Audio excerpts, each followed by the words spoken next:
Oh, oh, are you doing the intro? Am I doing the intro? Dude, I think your microphone's muted. You should I haven't probably said unmute anything. that. Oh, okay. You Dude, just you're on the I left. I This I is your got us I channel. got us into a situation, and then you just started going, and I was like, "What are you doing?" Can you fuck with the layout, dude? Zoom us out. We're too zoomed in. But now Amateur, you Napoleon's in rank. charge. There we go. Okay, I guess I'm doing the intro. This isn't my Are channel. I you? thought we were gonna. Yeah, I wasn't gonna do the. I was gonna do the intro, and then you just started going, and I was like, "What are you doing?" Dude, you had 20 seconds of silence at the beginning. What are you doing? Well, I was getting us a fucking thumbnail. You do that before. Anyway, hi guys. We've got I movies was using the remastered. We've dog got. for a E- clickbaity thumbnail. this Hello, is what. I am JX Editor, and I'm joined by somebody who doesn't know which fucking whose channel he's on. I know I'm on your channel, dude, but you don't open a live stream with a muted microphone with 20 seconds This of is silence. going People are great. gonna click off. Hey everyone, how are we doing? We've got Carl, we've got Movies Remastered, we've got Darth Heisenberg, Ack Bagel. Nice. Okay, I'm seeing new faces here. This is cool. This is Bagel. awesome. Good evening. Here we go. Yo. So I think JX is trying out his new ASMR channel, which should be debuting next week by No, the sounds of it. not a chance. So we're reviewing. You read the title of the stream. We're reviewing the episode of the Mandalorian that just came out. But before we get into that,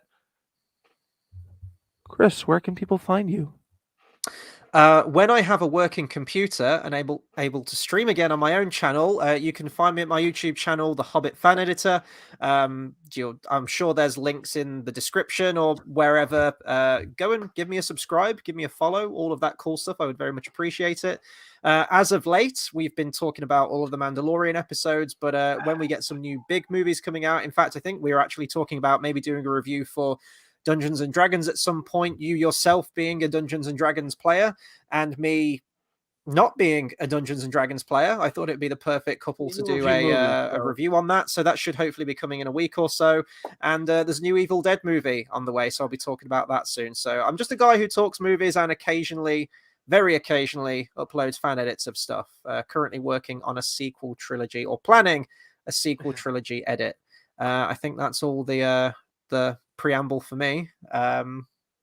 Yeah, what are we doing? Are we starting? This is weird. Are we starting with general opinions on this episode? What are we doing?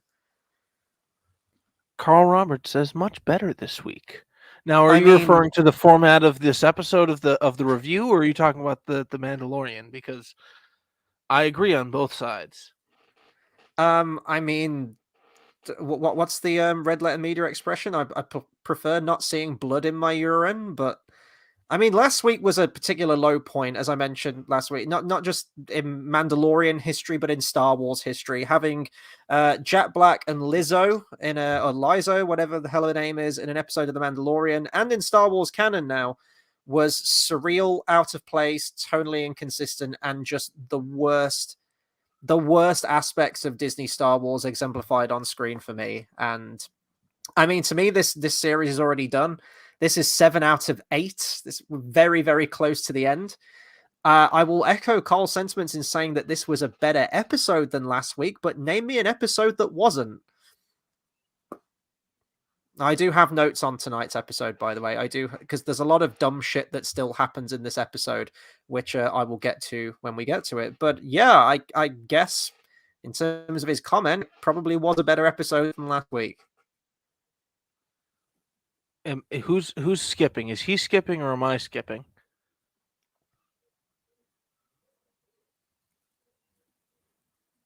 Skipping? Sorry, you were all jumpy for a second. I wasn't sure if it was my connection or this connection to the stream.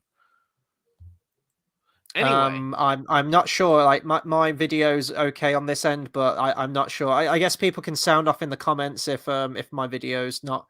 Well, hopefully it is, because this is my backup tonight. So if this ain't working, then I guess I'm just fucked. yes. Yes. I feel like you do look better now, though. Oh, thank you. I thought I looked particularly more grainy tonight, but thank you. I moisturized. I guess it could be that. Maybe. It's a very unflattering low angle shot I've got going on now. So yeah, there you go. So I skipped the recap. What? Okay, yeah, probably.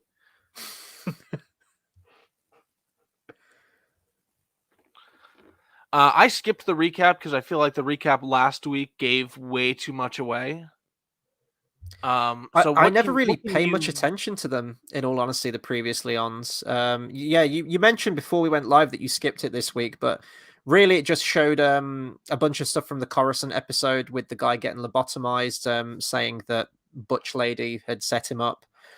And then just a whole bunch of stuff from last week, I believe. I think that was all that you missed. Crucial stuff, because clearly you didn't understand this episode having not seen the previously on, right? I honestly, I said this to you earlier this week. There's a section from a scene from season 1 that I think should have been touched on in the previously on last week.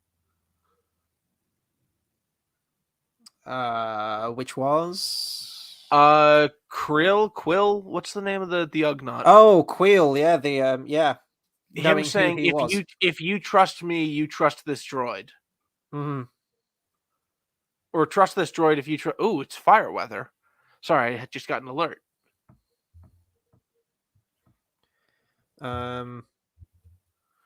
Yeah, movies remastered's comment right there. Yeah, pretty much. I.e., the final 2 to 3 minutes of the episode. Yeah, you're just I know exactly what you're gonna do if you use any of last episode in an edit movies remastered. Mister. I decided to call him Mister because that's MR. I will say, and you've probably been doing the same, although I don't actually think we've talked about this much on the previous reviews. I have been watching this with an editor's mind, thinking if I'm going to cut this down to a feature film, if I was going to do each of the series of Mandalorian as their own feature film, it gets a bit screwy when you get into Book of Boba Fett territory, because it's like, well, I need to use some Boba Fett stuff, but I don't want to, but I need to because the continuation of Mandalorian was in Book of Boba Fett. I think it would be exceptionally easy to do an edit of this. Remove a couple of Moff Gideon's lines in the intro of this, talking about the pirates at Navarro, and just boil it down to the bare essentials. And I think you can get a very neat hour and a half, maybe 2 hours out of this thing so far. But I guess we'll have to see what's in store for us in the finale, won't we? Yeah. Yes, we will. Okay. Anyway, I'm gonna keep. I mean, what do I Thank add you to for that? your You tell me what I incredible add contribution. I have no further You- questions, Your Honor. you just gave a great I don't want to say synopsis but rundown, and I'm just like, yep. You're impeccably monosyllabic this evening, so I'm going to keep this. I'll keep this train moving. Well, let me start with just I feel like having her contact be an Imperial probe droid is a bit obvious. My dog is trying to get the doorknob. It's adorable. Yeah, it's like what's that thing doing there? Coruscant's always looked like Blade Runner, but never before has Coruscant looked more Blade Runner than tonight's episode. Yeah, no, the last time it looked this Blade Runner was Attack of the Clones. Yeah, Butch Lady's even dressed like Deckard. I swear to God, she's like got the same jacket. It's like the same angles from like Blade Runner 2069 and shit. Yeah, just sending an Imperial probe droid.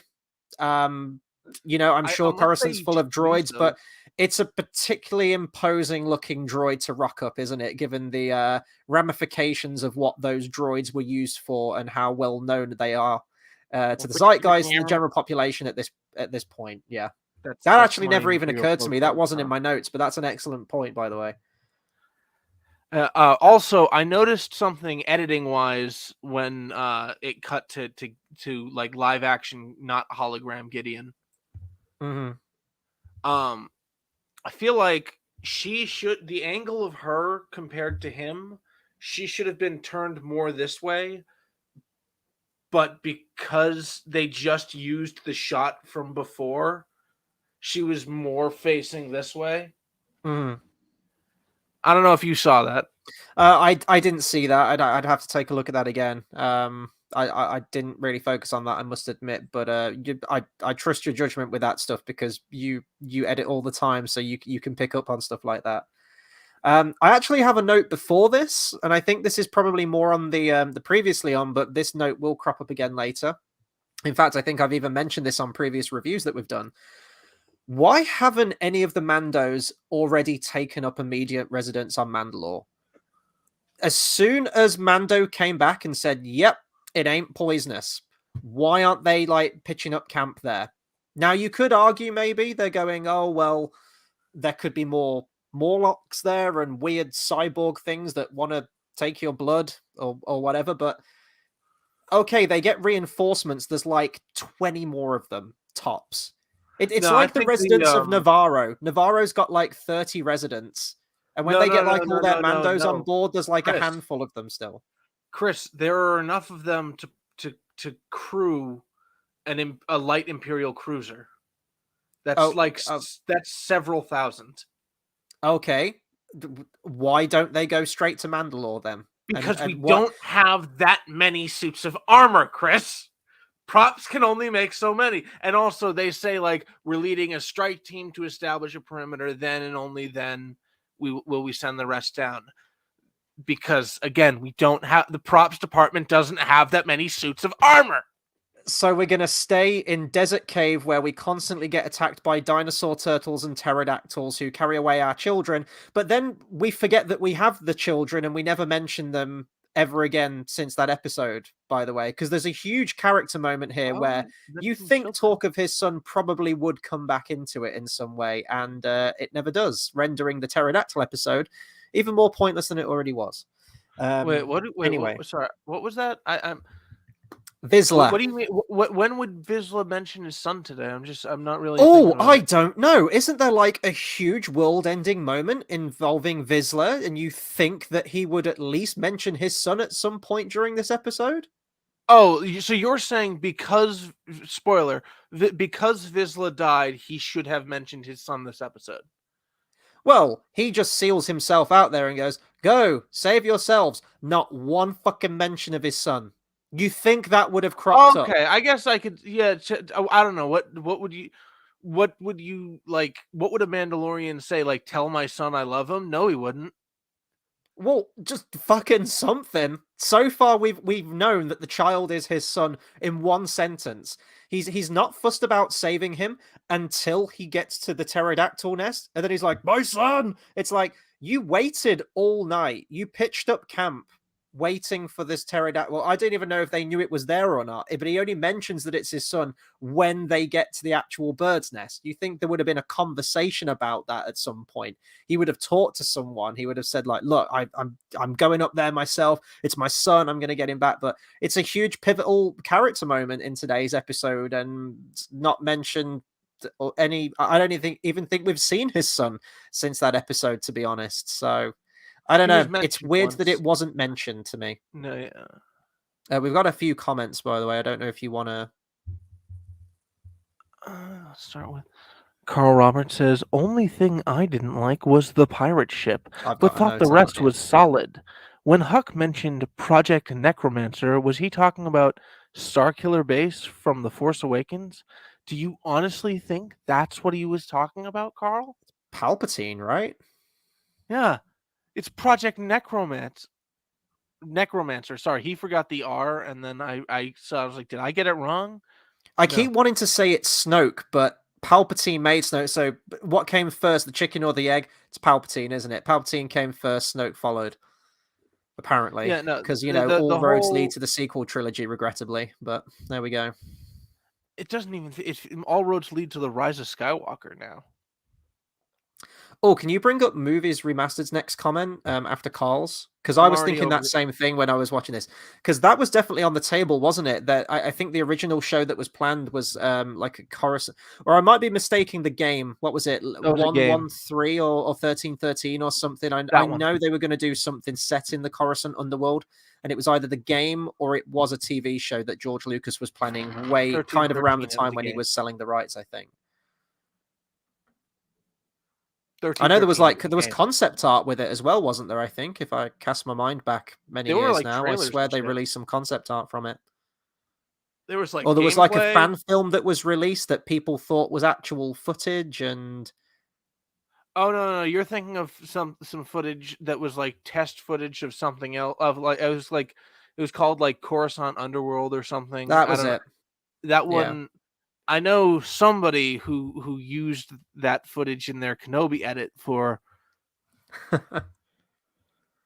some reason. Because the footage fit.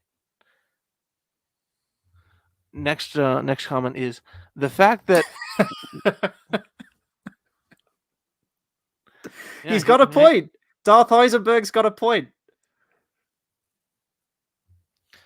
The fact that we even have to call something a pterodactyl episode proves exactly what is wrong with the season. Have we called anything else a pterodactyl episode besides the pterodactyl episode? I mean, there's the Jack Black episode. There's the dinosaur turtle episode. How would you define a pterodactyl episode? Also, we've got the triple whammy of dinosaurs in this episode. Like, whoever directed this, whoever wrote it, well, I know who wrote it, Jon Favreau. He's got a hard-on for dinosaurs at some point. He must be working on like a dinosaur TV show or something, because there's a lot of them. We've basically got Godzilla in this episode. Or he's not, and he really wants to be. Maybe. Anyway, should we get into diving into the cliff notes of the episode? So, we get to see Moff Gideon again. That's good. That's nice. He's been a long time away. Moff Gideon meets with the other Moffs to discuss the future of the Imperial's military might and the power struggle due to the fallout of the Empire. Thrawn gets a name drop, which we all anticipated he was either going to show up or he was going to get at least mentioned to tee us up for the Ahsoka series, which, by the way, I don't want to speak for you, JX, but I'm sure we will be back in August talking about the Ahsoka series, for better or worse. Yeah, I told my girlfriend, we watched the trailer. She was very excited, and I said, "Okay, you now actually have to watch Clone Wars. Like, we have until August. You have to watch Clone Wars, and you have to watch Rebels." And she's like, "All right." Fair play to her. I ain't gonna do any one of those things, so you're gonna be the guy who's like super knowledgeable about all of that shit, and I'm gonna go in as the layman. I know some of the characters. That's it, and that's fine. Watch Rebels. And we have like 3 episodes in the last episode. Yeah, of I know how it ends. ends. I know how Rebels ended, so I'm fine. I'm not watching helicopter lightsabers. Thank you very much. Yeah, but it's actually like kind of better than Clone Wars. I'm not watching helicopter lightsabers. I have spoken. Pussy. Hux gets a name drop. Commandant Hux. Yeah, I am the spy's daddy. Is there? Yeah, so Brendel Hux is either very well cast or he's voiced by Domhnall Gleeson.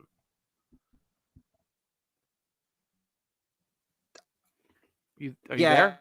It's him. I was hoping Brendan Gleeson to play him.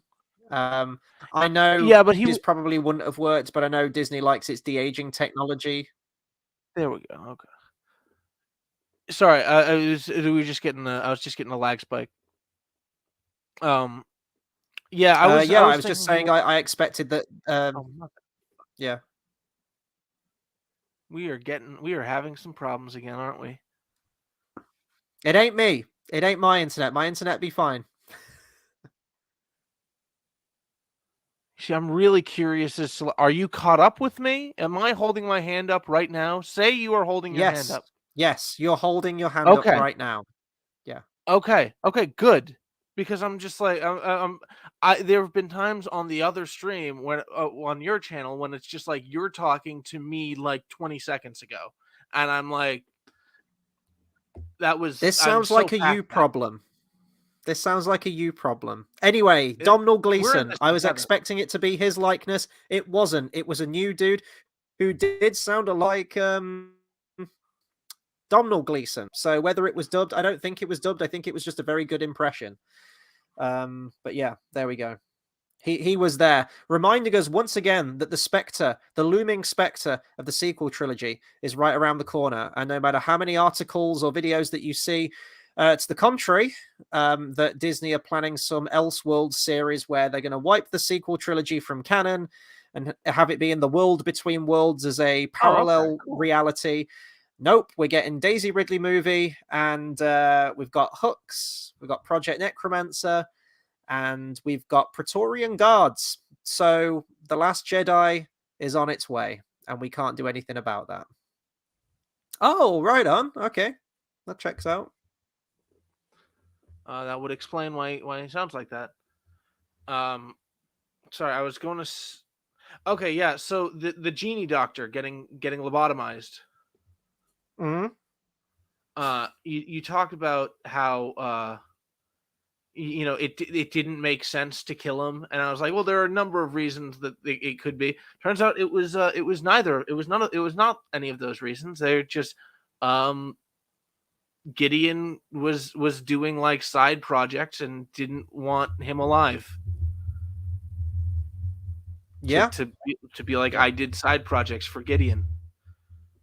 yeah, pretty much. What This do is you? something I wanted to touch on because we talked about it a fair bit. Yeah, I missed out on that completely. I must admit. One thing, one thing that kind of irritates me, but I know since then they've released a new novel. Obviously Rebels, and I mean I've never seen that, so I can't attest to that. As far as I'm aware, Thrawn was done justice in the Rebels series. I don't think many people are complaining about him. I've heard that Mads Mikkelsen's brother, who's voice acted him, is a very good voice for Thrawn. I don't know if he compares quite to the heights of Thrawn's character from the original Timothy Zahn trilogy, but I've heard it's a pretty good adaptation. What annoys me is the fact that all of the expanded universe was wiped out overnight by KK, right? She just got rid of it. Then went in Not really. interviews saying that they didn't have any books that they could draw from. They had no material to work with. They've had to work really hard in coming up with new stuff because they didn't have anything they can pull from. And then they continue to cherry pick from the expanded universe. That's what annoys me. It's like, if you're going to wipe it out, fine, do what you got to do. But then don't go back to it for just some of the good stuff that you want. Like, do Yeah, all no, new I shit if entirely you've wiped it disagree with out. you there. That was I kind of thought the you whole might not. point. That was kind of the whole point of naming the old expanded universe Legends. It was because there was some truth to them. Okay, well, can't you just tell it as like they had their opportunity? And I actually think this TV What? show realm is trying to give us maybe what some would have argued we should have had with the sequel trilogy with Thrawn and everything. I know they would have had to have made some changes based on ages of characters, and that you couldn't tell it in exactly the same way that it was from the book, because What did you mean by just tell it?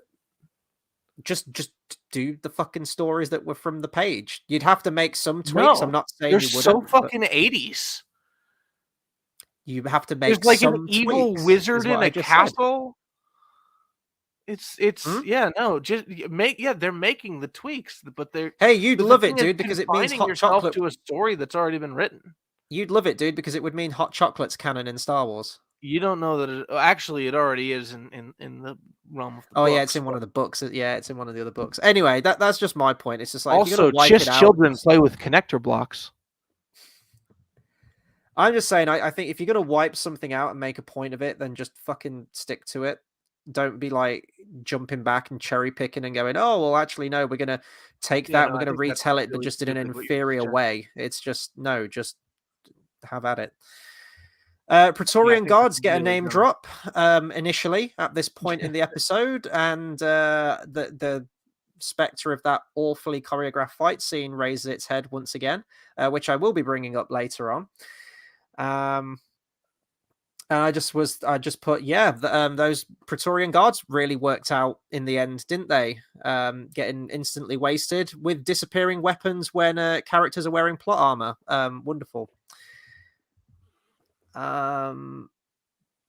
Okay, so seem rather The effective when they Empire do. really want to wipe these Mandos out, right? They're saying we can't allow them to resurface because they caused havoc for us years ago, and we want to kind of nip it in the bud real quick and dispatch them, right? The Mandalorians can't even kill a dinosaur crocodile. They're shooting their little ropes at it. They're shooting into open water as a training exercise. I'm not quite sure what you get out of No, that that's as a rule of training ninjutsu. exercise. They're literally just shooting into open water for some reason. They can't even take one of those down, and they're just getting wasted left, right, and center. They're trying to rope it up, they're failing. They're trying to flamethrower it, pew pew it, and nothing's working. The only way that they got out of that situation was when Mando showed up in the Naboo starfighter and like dispatched it. What do the Empire have to fear? There's only a It's few of them, and called we see them in a fight Chris. scene in this It's episode, and called they rule don't of do very ninjutsu. well. They're really not that good. Their We've planet is seen wrecked, and there's 5 like 100 of Mandalorians them. take over a small cruiser or a freighter Okay. or a large freighter, not a small cruiser. Sorry. Every Like, time I've seen the Mandos this series, like you're going like, oh yeah, we see thousands upon thousands of them off screen piloting a ship. Okay, great. But every time I've seen them in a physical fighting situation, they're all fucking terrible and they're all pushovers. And I don't get this sense from them that they're this magnanimous warrior race of people, because that hasn't wait, been showcased to me at all at Chris, any point in this this series. is like talking about Rey's piloting. I recall one scene. Hmm? Like you're talking about, like I see them get the shit kicked out of them every time they fight. I'm thinking there was one scene they fought the crocodile monster. It needed to carry away the kid for the plot, so that happened. No, Then no, I'm after talking that, about the crocodile in episode 1 that they fight. Literally r- the very opening scene of season 3. They get their okay, asses kicked by the pterodactyl. They get their asses kicked at the end of this episode. The pirates get their asses kicked by a fucking dinosaur this episode. Like every single fight scene they have been in this series, they've been absolute pushovers. Every single one. except for all the other ones. Mando gets beaten by a fucking cyborg. Mando foot slips in water and somehow goes unconscious. Mandos take back Navarro. Mandos fight off the Beskar stormtroopers until they get cornered. Mandos. I've got notes on the Beskar stormtroopers as well, and how Beskar is very selective when it works as Beskar and when it doesn't. Are you talking about when the ones in the that are flying get shot? The ones that just get hit by a bullet just go down instantly, just like any other stormtrooper. You see them fall. We don't necessarily see them stay down. All right. I'm just saying, they're in the All right. air, they get pushed back. That's called gravity. I know it's a difficult concept for you after Well, the we Last see them Jedi. go ugh, and like fall down like every other stormtrooper since 1977 has, and we assume that the You know stormtroopers in who else those have does died. that? Din Djarin, when he gets kicked in the chest or shot in the chest or exploded a little in the chest. Why was he kept alive at the end of this episode? Because he's the main character, apparently. Oh, is he? Oh, okay. I guess I didn't get the memo for that in season 3. After this, we cut to Navarro and its 30 residents as a light cruiser lands, full of the Mandos. Mando is once again in the background shot, out of focus. Bo-Katan is our Yeah, main I've got a note character. here that says, I can already hear you bitching about Grogu Oh, is it on that one? in Yeah. Bo-Katan's lap. So can we just not? Can you just say you said it last week and not be a fucking broken record again? I've just said it. The Mandos meet at the camp, and it's very tense, and none of them like each other. Carl Weathers gives Mando a bottle of, I guess, Coruscant whiskey, by the looks of it. It's in a really nice decanter, actually. If Disney are going to get on any merchandising, I'd buy some Coruscant whiskey, and I'd give it a try. But it'd probably just taste like disappointment, like most of Disney Star Wars stuff, wouldn't it? IG-11 is back. No one's ever really gone. I was kind of hoping that we wouldn't go back to IG-11, so that like Movies Remastered mentioned this is earlier, IG-12. Well, that's my next note. I initially wrote IG-11 is back, and then it was mentioned, and I put, okay, IG-12. I was hoping that could be cut out of the season, come and edit, but based on things in this episode, I don't think it can. I think it's going to have to be in there. Babu Frick's cousins are piloting this thing initially, but is a conveniently placed Grogu-sized seat so that Grogu actually has something to do this season. It's just a shame that we have him piloting an IG droid, hitting a yes button. Did you say repeatedly. Conveniently? Like conveniently Grogu-sized? But what else is Grogu gonna do this series? Wait, no, Chris. Well, he assumed that Grogu knew how to operate heavy machinery and pilot instantly an IG droid. Does it just have 2 levers? Does it have like reverse and accelerate? Yes, it does. What? Like you got to like pose its hands and like grab and like release and move the leg and like. Surely there's more to it than that. And he's a fucking baby. No. Has Grogu piloted any? Well, I guess he piloted the ship back. There you go. Or was that on cruise control? I don't know. Did he just punch in coordinates and hit a button? It's dumb. Baby Yoda piloting a fucking IG droid is dumb as shit. And you know in the finale, he's going to be picking up blasters and he's going to be doing like the arm spin 360 degrees shit. Oh, I assume it's going to be nuts. The Darksaber. It's going to be nuts. That Grogu's going to be doing some. That's my prediction for next episode. He's going to use the Darksaber in the robot because he's a Jedi. Oh, we kind of get a glimpse into Gideon's plan. If I got the line right, he's trying to use Mandalorian and Jedi DNA to clone something. To clone new, stronger beings that have the DNA of all the best warriors? Did I hear that right? Yep, nothing to do with DNA. Say that again, sorry, it was really quiet. It was nothing to do with DNA. Okay, I was going to say, well, it gives credence to the thing that Jedi just are a says race the of people. strengths of them. Like, he's... Okay, yeah, so he's taking the blood, he's taking DNA samples of a Mandalorian and of a Jedi and putting them together, right? No. He's taking Beskar and the Force. Okay. Then why did they take Din Djarin's blood in the Mandalorian episode with the cyborg thing? Was that just to fuel the cyborg, or was that some kind of blood sample anything to do? Yeah, I didn't think the cyborg was anything to do with. I thought it may have been.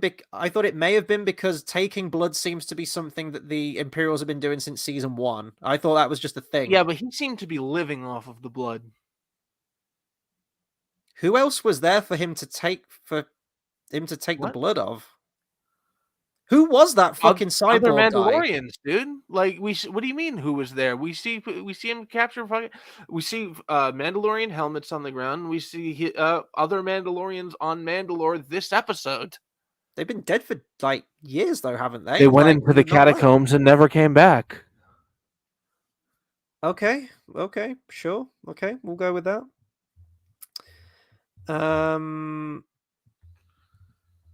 Let's see. I have a note here, and I don't even remember what part of the episode it has. I put, so why couldn't the Mandos have created a perimeter before Bo brought the other tribe? I'm not sure what that's referring to. Yeah, what are you talking about? I don't know. What? It was probably a line that was in the episode. Oh, wait. What? So why couldn't just... Oh, it's the going back to Mandalore thing. That's what I was thinking. She said, like, oh, we'll go and create a perimeter. I was like, you guys could have done that, like, as soon as you knew that it was breathable and it was hospitable. It's your birthright to go back. You think they would be jumping at the chance to go back, and they didn't. They stayed in a cave.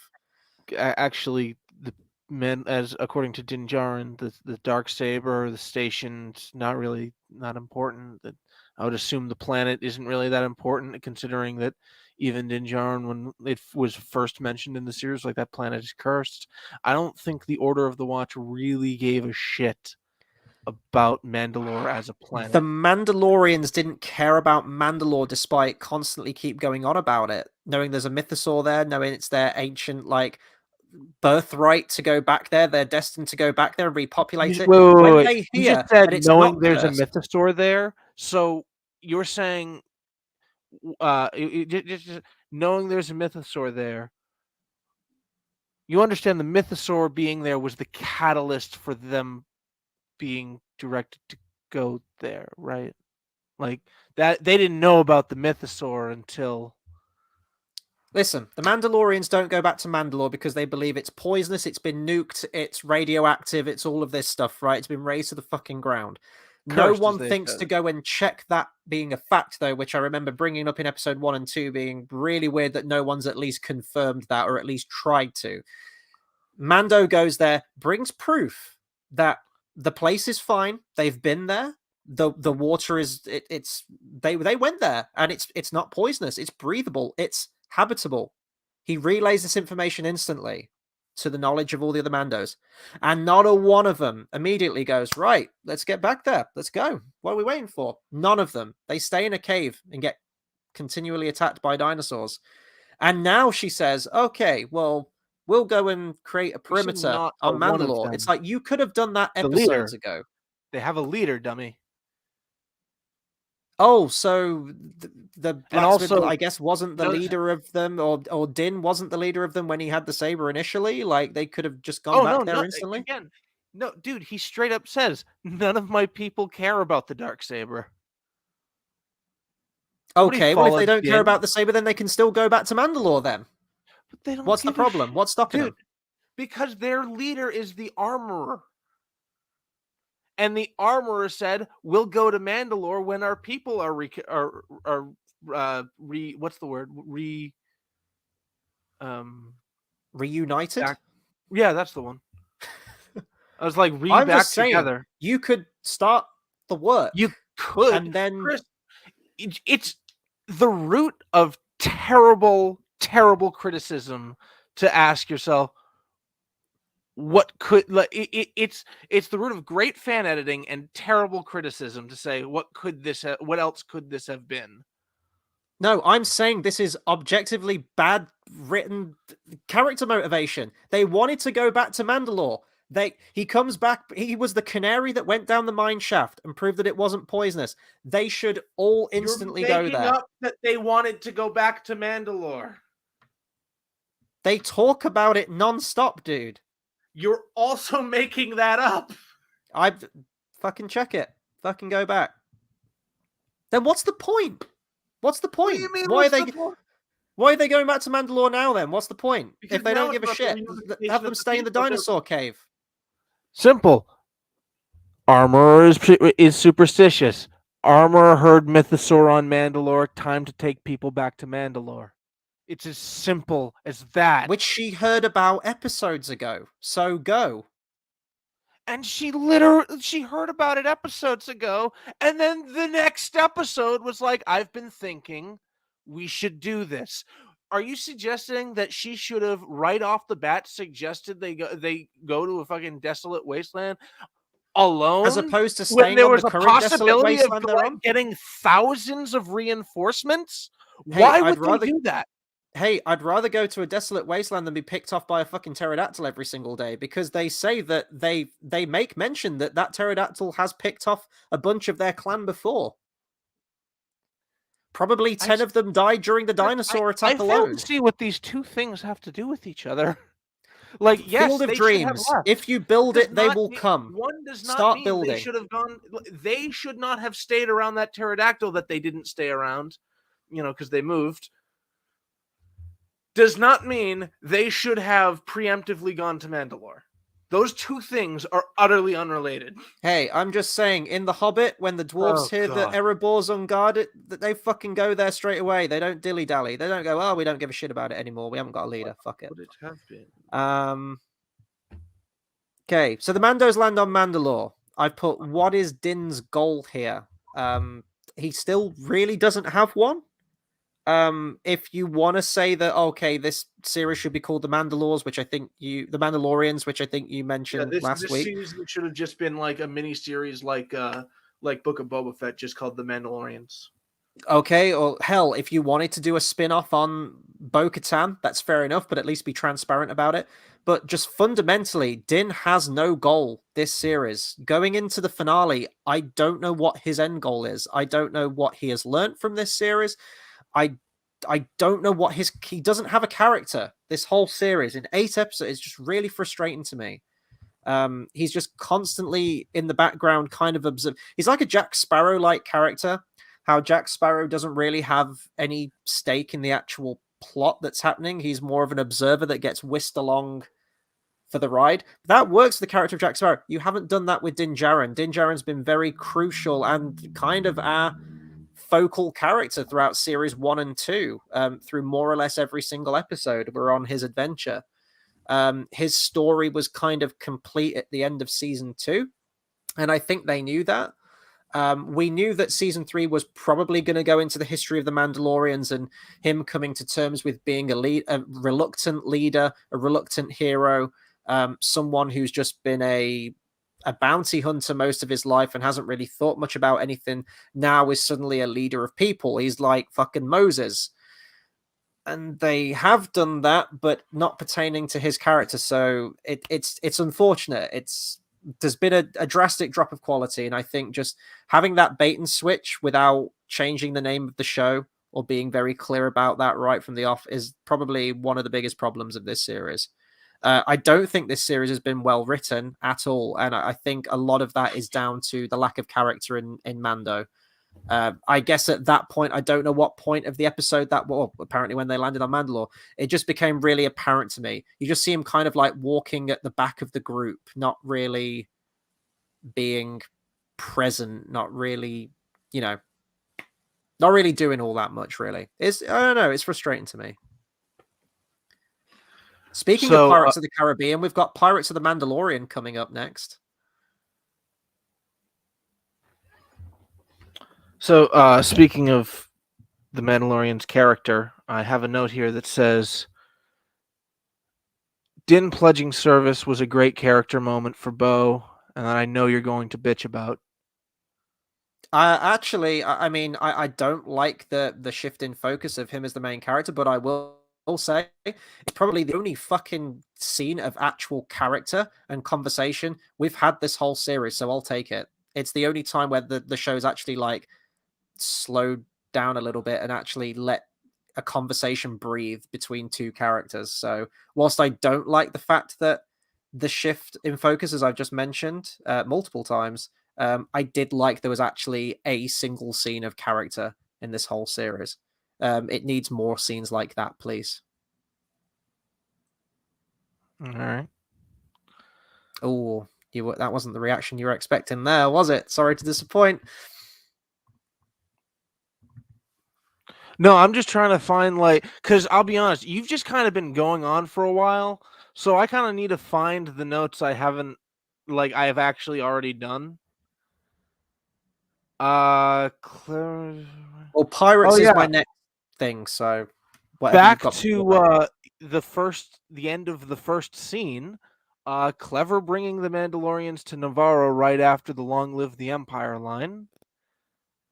Even if it was less than a second, I thought. Even if it was for less than a second, I thought there was an attack. Okay, this is clever editing. At a really big smile on my face with Grogu just going yes. Yes. Really want to get the entire tribes, like all thousands of Mandalorians, to say this is the way. Oh yeah, remember the chess game? Way. Remember the chess game fight? Yeah. That's on the pirate ship. Though. We haven't got there yet. Though. With the front of your helmet. Like, he's at a major disadvantage. I pointed this out in the last episode when Wolves and Bo-Katan fought. I'm like, I really see why they don't take off why the order the Children of the Watch don't take off their helmets, because these guys seem to refuse to fight with their helmets. It's just If like there's if I have to either never wear a helmet or always wear a helmet, and I am and I'm a this warrior culture, I'm gonna wear the helmet. if we've got any UK viewers in the chat, the chess game reminded me of the chess match between Richie and Eddie in Bottom, where they play chess and then they argue and they have like a massive fight. If anyone's seen Bottom or the Rick Mail and Aid Edmondson series, maybe you know what I'm talking about. It's the episode called Culture. It just reminded me of that. A fight breaking out following a chess game. Also, I'd like to make a video called "Everywhere I Would Add a Wilhelm Scream to Mandalorian season 3" because there's The like gut when one he every drags him off episode. the one where he drags him off the platform in this one. Yeah, yeah, of course. Although, was he unconscious when he dragged him off? Maybe No, that wouldn't work. wait, which part are you talking about? When Paz he like ground pounds someone and then just drags their limp, lifeless body off the platform to their death. No, there's somebody who there's like.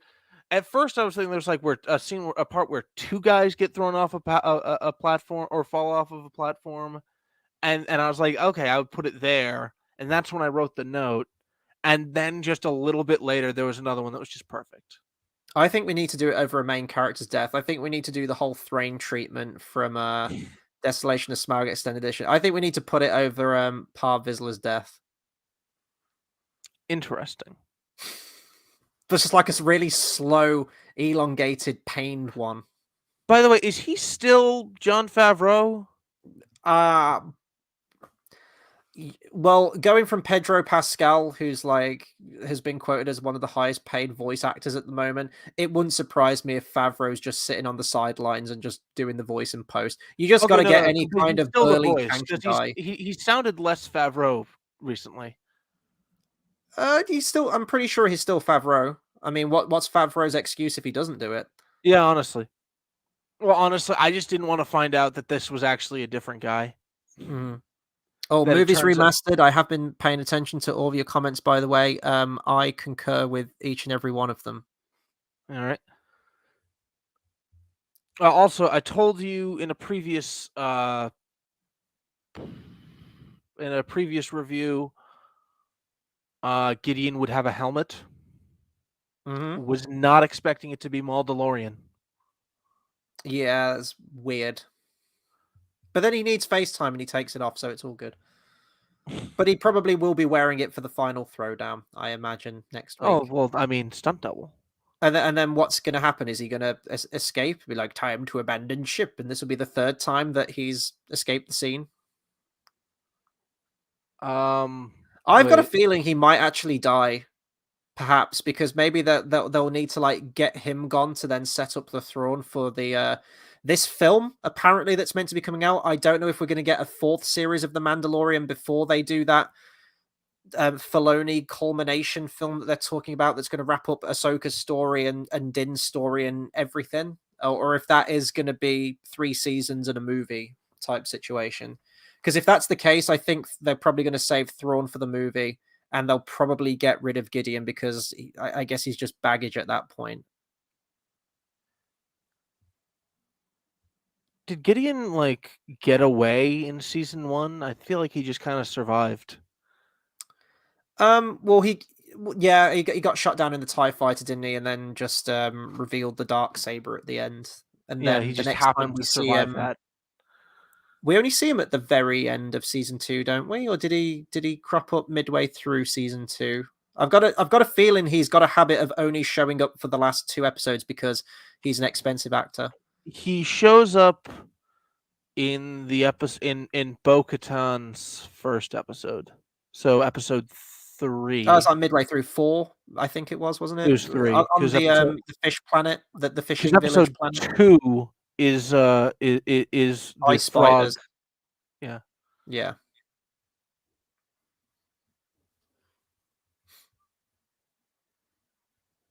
He's cute.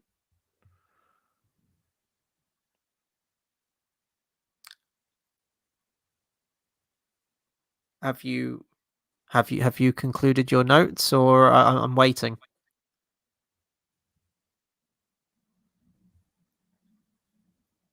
feel like you're about to say unnatural right now. As dramatic pauses go, this is quite intense. How you're enjoying the stream? Should we let's have an awkward pause? Let's have an awkward pause right now. I can't tell if JX is frozen or if this is oh no, I just saw him shake. This is a bit. I was like, I'm holding my breath. I'm not blinking. Yeah. Last note. Actually, technically, second to last note. Vizsla kind of proved that they shouldn't have run, because like he took out all the stormtroopers. Wait, are you at the Vizsla fight at the end? Yeah. Oh hell no! We got to back it up to Pirates of the Mandalorian, my dude. All right. So a new batch of Mandalorians show up in a floating wooden treasure planet ship. Mm-hmm. Why? What do you mean? It has sails in a universe where they have craft that can like vertically lift off and take off, and it's not like their solar sails like that thing that you see at the end of Attack of the Clones. This thing apparently is being borne by the wind, despite the fact that being it isn't by the wind. You've made a fucking intergalactic spaceship. Well, no, you've made a floating thing with a jet on the back. Okay, that gives you your thrust, right? So the jet's propelling you forward, right? The sail provides vertically up and down. Okay. And you turn the sail to be okay. I want to go that way, so I'll turn the sail this way, and the wind will push it. Why not just have a fucking normal spaceship steering device? You've made Chris, you've made the rest of describe for me what the fuck you just said. What did you? They wanted pirates. Made up technology you just make up? Did you just say? Okay, motherfucker. Okay, let's take every other spaceship in Star Wars, and let's put fucking sails on it by your description right there. Well, if you take out the steering wheel, you'd have to. Why take out the steering wheel? Made because a fucking spaceship. Nuked. Put a wheel on there. What have you got to lose? Don't just shove a fucking wheel on there. You have to make it so when I do this, if there's only one thruster, there's no steering, because if there's one propulsion, then you can't turn off half of it to cause it to go this way. If you need to have at least 2 or 3 would be better. If you're just trying to go forward. If you're just trying to steer, you need one here, and one in the middle. Right. Okay. The little skimmer thing that Rey takes in Episode 9 probably needs a sail. That shit can't like take off and fly. It's not a hoverboard thing. It's on water. Got stabilizers and some shit. Okay, put a sail on it. That's fine. No, it's got stabilizers. Okay. You actually have a fucking flying spaceship. You've made like all the other spacecraft in Star Wars, except this one you've made out of wood for some reason. Okay, probably maybe that's what you've got lying around. Like maybe you've just got like a fucking engine or a jet, to stick at the back. You got to work with what you've got, so you make the outer shell in wood. Okay. But you put a sail on it, even though it's flying already? It's not even a... if it was a solar sail... The sail is for steering. I don't know what else to say, man. Which is... It's great that no other ship in Star Wars has a fucking sail like that. Because someone's going, the one from Attack of the Clones. It was a solar sail. It's fucking different. It's also just like ships on the ocean that have it. Pirates of the Mandalorian were dumb. They wanted pirates in it. Maybe they were testing out some footage for fucking Finding Neverland or whatever that new Peter Pan film, whatever that piece of shit is that's coming out. Or maybe they're working on a Treasure Planet live action movie and they're testing out some shit for that. Who knows? Disney do that sometimes. They did with the Jungle Book. Then you get the Lion King. It checks out. I mean, was that so much? Like, I feel like those were just 2 different projects. Like, you've also got Dumbo, and you've got the Lion King. There was a wildebeest stampede sequence in the Jungle Book, and I thought, okay, maybe they're testing out some things for the wildebeest stampede sequence that will eventually get in Lion King, and then Lion King's the original Jungle Book. Was there a wildebeest stampede in that too? Yes, there was. I feel like it was just probably there because it was in the original. Oh no, it wasn't in the original. It was just Then added why to the did you live say it was in the original I just thought now? you said was I didn't see the Jungle Book. Was it Strangle in there? you. Meaning the new one. Okay, in that case, that's probably exactly what happened. Okay. Bo gives some backstory about surrendering to Gideon. Mando. Oh, that's that character scene that we talked about. I put, isn't it weird that Vizsla hasn't had a scene with his son again? This was before his death scene, by the way, and I mentioned that. So, yeah, that's really awkward. And as Movies Remastered pointed out, kind of pointless now. That whole thing about the son. Yeah. Grogu breaks up the fight between the Mandos because Grogu needs something to do, and I guess he's just in a I mean, giant rock'em sock'em robot for the rest of this whoa, series now. when a face that cute tells you to stop fighting, you stop fighting. I think him piloting an IG-11 is fucking dumb. And looking back, it's like this is the best that you could do with Grogu. He's done nothing the whole series, and then you put him in a fucking robot to punch things with, Yes. probably in the finale. Yes. Great. Yes. This is where they get attacked by a giant dinosaur. It's one of those club-tailed dinosaurs, which conveniently rears its ugly head on the route and conveniently smacks their ship and twats it out of the sky in one fell swoop. There we go. What is it? And I've put, what is it with dinosaurs this series? This is like our third one. Swear to God, if we get another one that shows up in the finale. Gideon sends Imperials in will. It'll probably be the Mythosaur. Oh, yes. Good point. I forgot about. Yeah. Jesus. Gideon sends Imperials in Beskar, which all of a sudden doesn't work when Vizsla shoots them. And I also put, they fly now? They fly now. They do be flying now. Mando's Last Stand is the only semi-cool thing that Mando has done this whole series. I don't know why they've kept him alive. I don't know what Gideon If there's has a to reason, gain. we'll find out next episode. I hope so, because we need one. I've put, did 20 Mandos really expect to pose a threat to the Imperials? Well, the Imperials clearly think they do. Grab me a beer. Yeah, this is where I put about the whole DNA thing. So maybe I do need to watch this again just to get like grounds to, because I probably missed. Yeah, no, it seemed very like he was just taking like the strengths. Like, I'm gonna take your warriorness and your Beskar, and I'm gonna give my soldiers the Force using cloning, or like this DNA shit. Oh, okay. Yeah, that checks out then. Yeah, wants to create an army from the DNA of But Jedi. I don't think the Mandalorian, he needs Mandalorian DNA. I think he just needs Beskar and training. Okay, but he's making a Force sensitive clone army from the DNA of Jedi with the training and the either armory of the clone or just Mandalorians. genetically modified using what you would to make a clone. Okay, but I thought according to The Last Jedi, everyone has the Force, so why can't you just take the DNA from anyone? Why does it have to be a Jedi? If everyone can be a Jedi... Everybody has the Force according to episode 1. Everybody, according to episode 5 and 4. It's like, you're about your midichlorian count, dummy. Yeah, but not everyone has that. Not everyone has that ability. So yeah, why do you need Jedi? And you just answered your own question. Well, no, according to The Last Jedi, everyone has the Force. Everyone has the potential to be a Jedi and can have the Force. So why do you need specifically DNA of a Jedi when it can be in anyone? Jedi, anyone? Where did you get that, man? Because Broomkid exists, or because... No, Daisy Ridley says it in a fucking interview. She says that everyone's special. That was the whole point of The Last Jedi, is that not everything has to come from a bloodline. Anyone could be a Jedi. Look, your midichlorian count isn't about how... Thank you. I have 2 beers now. Always 2 there are. No more, no less. Your midichlorian count isn't about just like base... it's not a power level.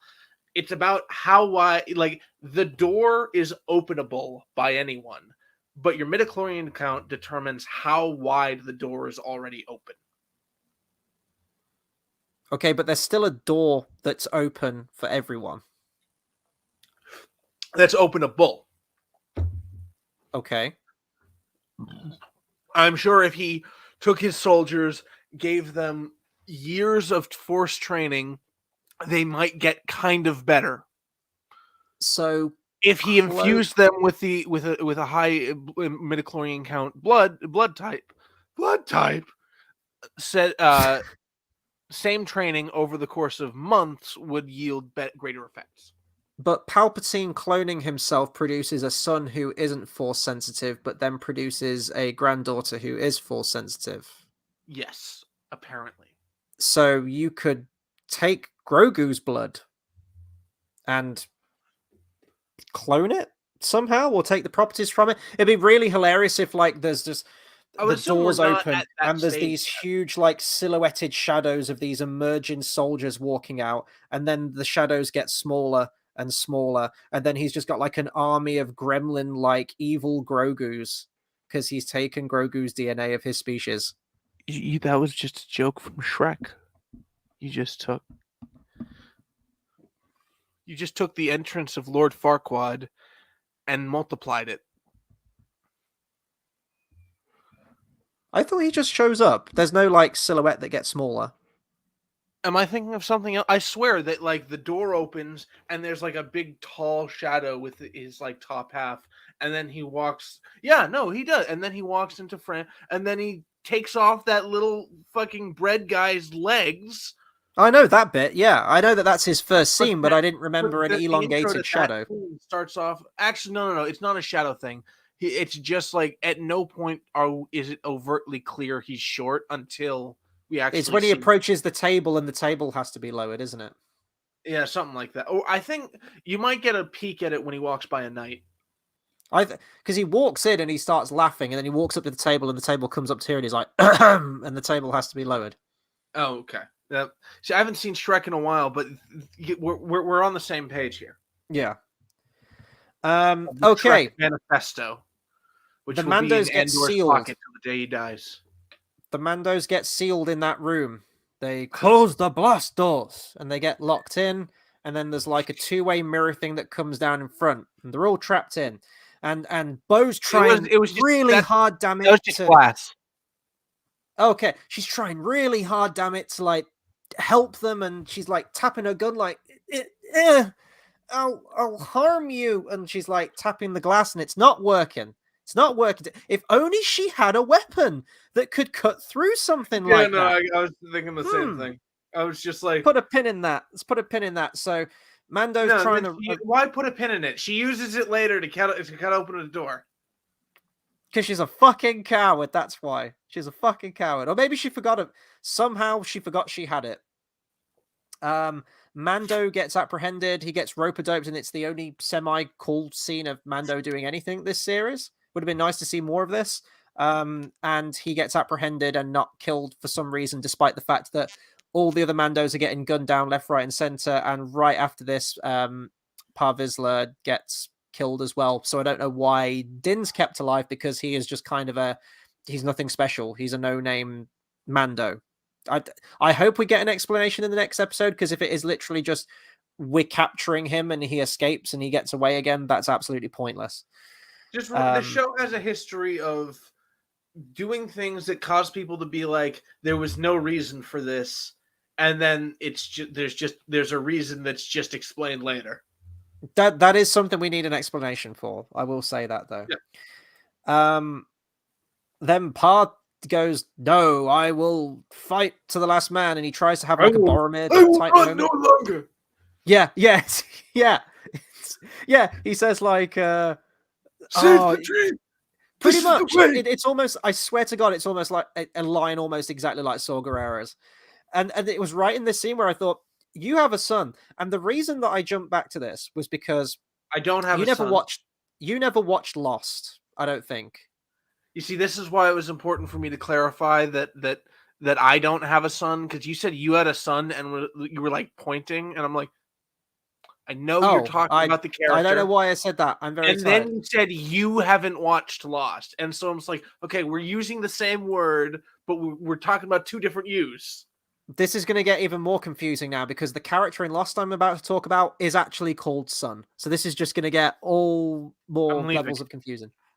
There's a couple in Lost, made it through, spoilers for Lost, all 6 seasons, Sun and Jin. We find out that they have a child off island. And then they come back to the island and they're dying. Like, I think she's like pinned under like a girder or something, or about to drown. And she says to her husband, who's like trying to pull this girder away and he can't move it, she's like, no, leave, go away from here. And he's like, I won't leave you again. And both of them fucking drown together. Not one of them mentions, no, please go and live for our daughter, go and live for our child. My time is now, but How? she still needs you. There's Chris, no moment how like could that. you not? How how? Chris, you fool! You So already mentioned that scene today. How could you not compare this to Thrain? Oh, tell my son that I love. Well, Gandalf didn't do it because he's a dick, or maybe they shot that stuff later and forgot about it. Yeah, it's just really weird to me that he never. There's wait a never a second. line. Hang on. Why didn't we do? Wait a second. Oh, because we didn't use that line because it was stupid. Never mind. I was gonna be like, Yeah. why didn't we take audio from Return of the King of "Your father loves you"? Yeah, we were going to. We were going to. And there's a place to do that, and it's when you're not making a very splendid figure, are you? You do it in that scene. Yeah. But yeah, it's just really weird to me that he I guess Pa forgot that he had a son. He never mentions it. Nothing like that. So I'm guessing there might be a scene next where they haven't even got his helmet to take back, have they? They just be like, oh yeah, your daddy died. And he's like, well, what happened? Well, I was really trying to break this glass and it just wouldn't break. And I did everything I could to save your father, but it just didn't work out. And we get our Praetorian guards show up, and they'll eventually have magical disappearing weapons and terrible What choreography, if, and like, they actually swing high, canonize? and they'll swing high because Daisy Ridley misses her cue, and they'll react to nothing and fall off camera, and but they're actually pretty competent in this. Who are these guys, by the way? The Praetorian guards. Do we know who Only there the are? best. Is there a comic or a book? Do we know who they are? Are they just some I'm Imperial assuming guys they're- in armor? I'm assuming okay. Here's the thing. I don't think the guys with the visor with the red hood, like Palpatine's guards. I'm not sure if they have an actual name, so they might all just be Praetorian guards. Because Praetorian But we guards see Imperial guarded guards in Caesar. episode 9 guarding Palpatine still, like the classic ones. They're not in the same armor. They're just in red armor. They look different, and they have No, black. they're the same. They're the same. They're the same Imperial guards. Talking about the ones that Rey fights, Yeah. they're different. Are they? Yeah. What, they got like Different an helmets. extra red bit on their armor or something, or No, there's just different helmet. It's different armor, man. okay, I have to watch that again. But yeah, we just got Praetorian. He's like, send 3 of them. I'm like, is this like the SAS or something? That they got like a faction of them? It's like, give me 3 of them. That are they guns for hire because you have to pay for them to loan them out or something? I don't know how it works. Oh, Chris, I gotta ask you. I've mentioned the rule of ninjutsu. Do you know what that is? No. Okay. So the idea is in every, like, thematically from a filmmaking standpoint, both sides of every conflict are evenly matched, and the distribution of ninjutsu is determined by who, like, the number of combatants. So if you've got one guy against 50 ninjas, like you've got Bruce Lee against 50 ninjas, then all of those ninjas equate to 1/50th Bruce Lee. Mm-hmm. I forget where I was going with this. Praetorian guards. Par Vizsla's dead. That's the end of the episode. Oh, right. So essentially, like 8 or 10 Praetorian guards have the ninjutsu of 2 decent force using swingers. Wait. No, not what I meant. Like Well, the Raylo fans all love you. Oh god. But it's the law of ninjutsu. You'll have a magical dagger that disappears once you get the I want protagonist in those like a killing situation. next episode. I want them to just pull knives from nowhere. I want that to be canon. It would be like He had the that's just the kill. thing. He had the kill, and they probably went, "Fuck, we need to do Yeah, no, something I'm about that." assuming it was either something like either that or there's like a beat that was removed. It's the same Actually, shot. yeah, no, I also actually no, I also had a third theory that it could be excuse me. That shot was just like split up in a different edit of the film, and so that they removed the knife in one shot, and then or they removed the knife in the second shot, because they have that's the one where Ray is in like this, and then they have that first half, and then they're editing it, and they're like, let's actually put that one there and have that would be one continuous shot, and then they do the knife thing. That's the only behind the scenes reason I could think that knife didn't get erased for the full shot. Excuse me. Or just they're looking back at the dailies and going, "Hang on, like, why doesn't he just kill Ray there?" Right, Oh, but no, fuck, but the thing yeah. is, you're ignoring the fact that this. No, I get that. That's absolutely right. But what I'm saying is that's why the shot is removed for this. Why the knife is removed for the second half. What I'm saying is it disappears mid shot. Yeah, So I have to assume there's the reasoning behind that is either they fucked up. That's the reason. That's it. That's it. Don't try and bullshit it because you love The Last Jedi. Admit that that's a I'm fuck not. up. It is a fuck up. I'm not saying. Okay, But thank you. well, here's the That's thing. all I needed to hear. But the That's all I fact of the needed to matter hear. is, how did the fuck up happen? And I believe the fuck up happened because of this. I believe that shot was probably two shots. That well, not like it was filmed as one shot, but I believe it was split up as two shots. And then in editing, they're like, actually, let's put those two together. And so they had the knife removed from half of it because otherwise, why didn't they just like?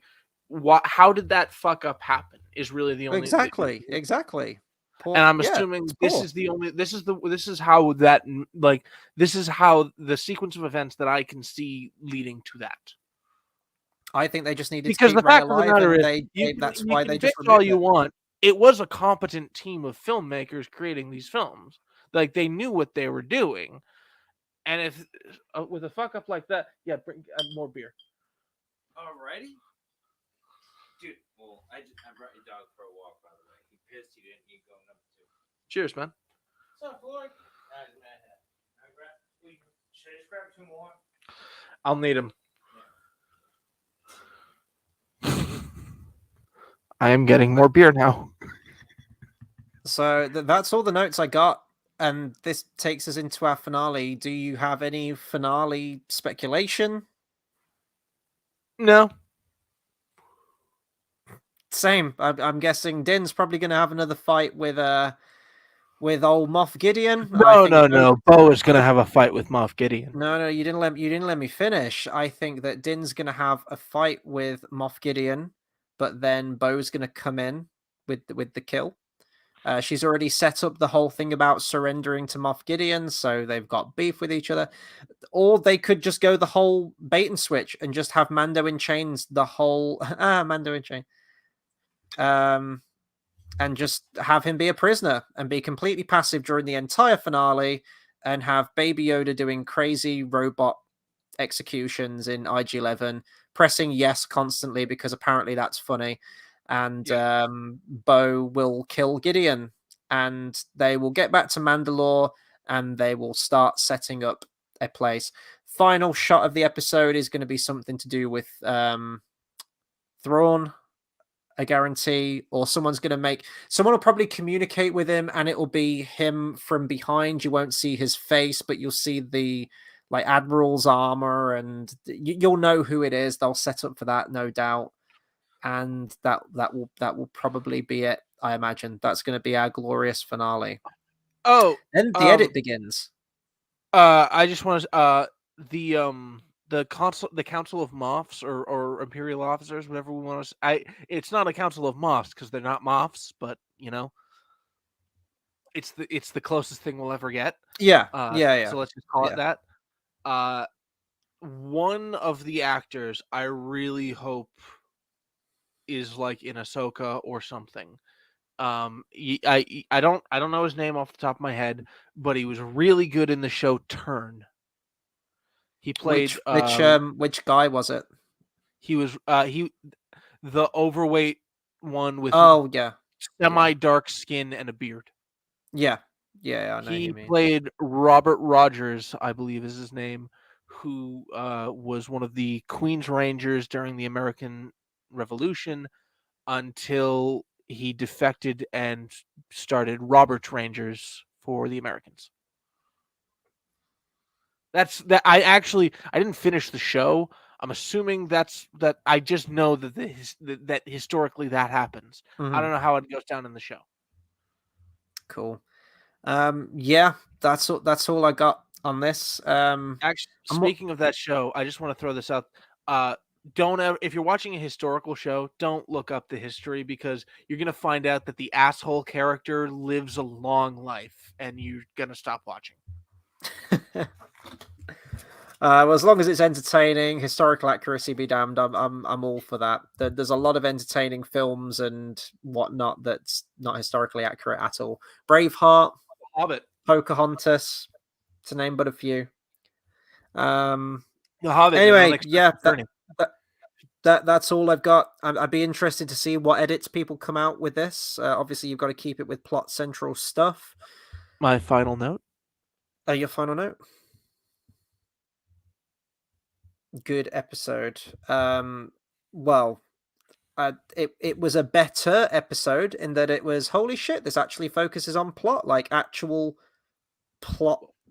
It'd be nice to get some kind of character motivation for Din this whole series, but it's actually focusing on getting us towards where we need to go. And if Mando would just do that more often, imagine what you could do with 8 episodes that actually had scenes of character and like actual conversations and getting to know these characters more.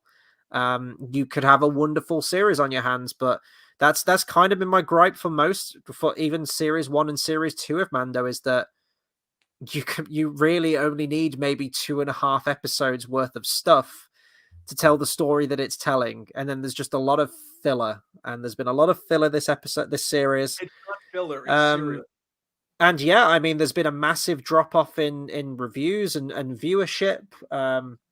Even people who are like hardcore Star Wars fanboys and anything with the Star Wars name on it makes it instantly good. Even they've mentioned that this has been a drop in quality this series. So it's being noticed. It's being noticed. It is. And based on Star Wars Celebration and the stuff we've got coming out, I don't think Star Wars is going to be getting any better because they're making stuff for the wrong reasons. It's the usual jargon that you keep hearing from Disney at the moment, putting stuff above just good, solid storytelling and character and entertainment. There's other agendas at play, and they double down on that shit tenfold at this year's Star Wars Celebration. So Mando was kind of the flagship thing for me. Was it perfect? No, not by any stretch of the imagination. But was it good and was it entertaining? And did it keep me coming back week to week? Yes, it did. But sadly, I feel like that's like the bare minimum that this season has achieved. It was good. It kept me coming back week to week, but that it didn't really do much past that. Like yeah, it's my brother who comes over for dinner once a week. He hasn't watched much of the season, and I was just like, this season's fine, and he's like, yes, it is, but this series has been so much better than fine, and I'm like, you're right.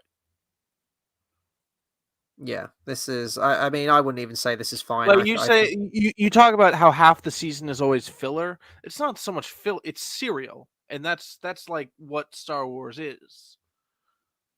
And it's like I would just like it to be a bit more focused. I think that's all, because I think there's a lot you could do with it, and it'd be nice to see these characters develop. And unfortunately, you just kind of get the audience is like, we want more of these like one-offs.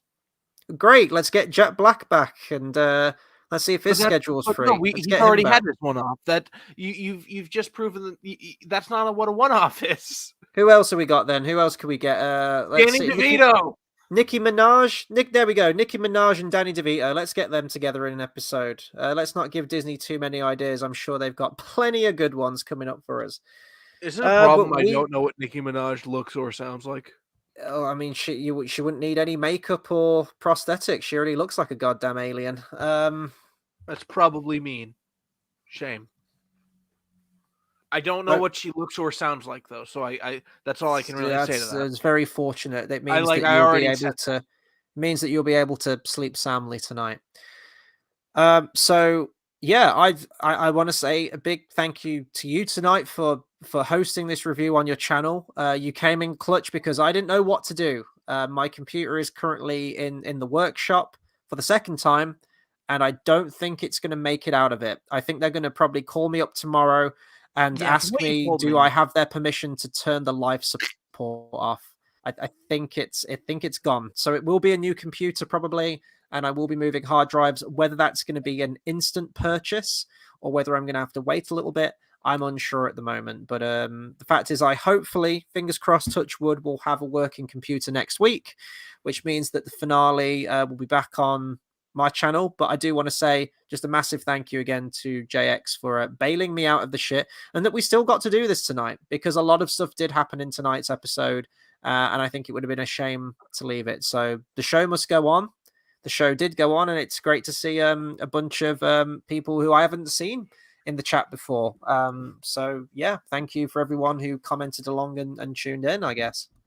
Yeah, we were graced by fan editing royalty, or at least Regency. To me, his royalty.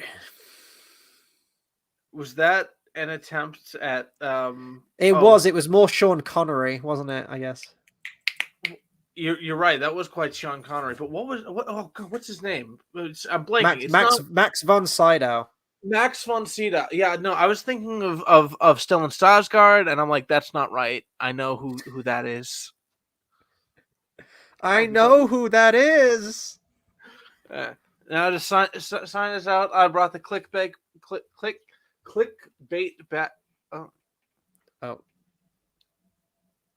Yeah. What the fuck did you just feed my dog? Because he just licked my nose and. This is rice pilaf. Okay. This is where we. Yeah. All right. Night, everybody.